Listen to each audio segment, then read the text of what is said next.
Did you hear about the guy who ran into a cornfield? He stalked his way right through it. All right, I know that was corny, but I promise you, it'll be a whole lot more entertaining than George's peculiar pastime.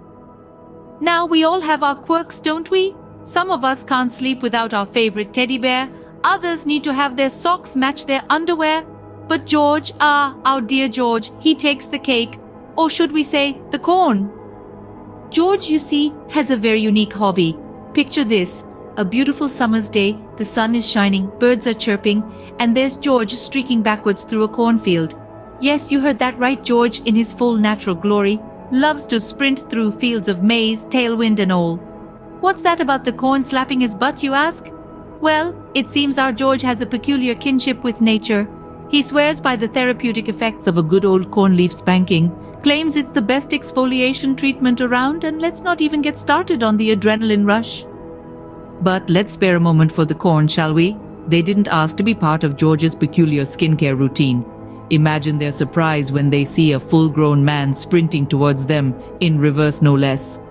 Can you imagine the scene?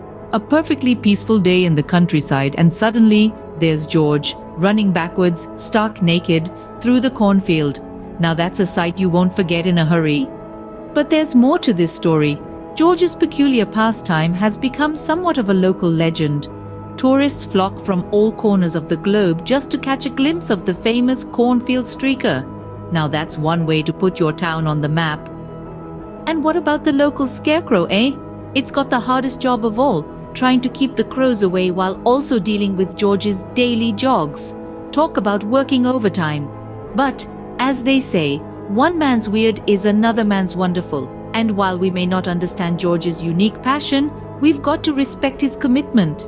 After all, running naked backwards through a cornfield is not for the faint-hearted. It requires bravery, a strong stomach, and a whole lot of sunscreen. In conclusion, let's not judge George too harshly.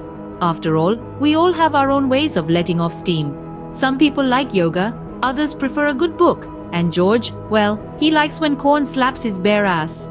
So, here's to George, the cornfield streaker, and his unorthodox methods of relaxation.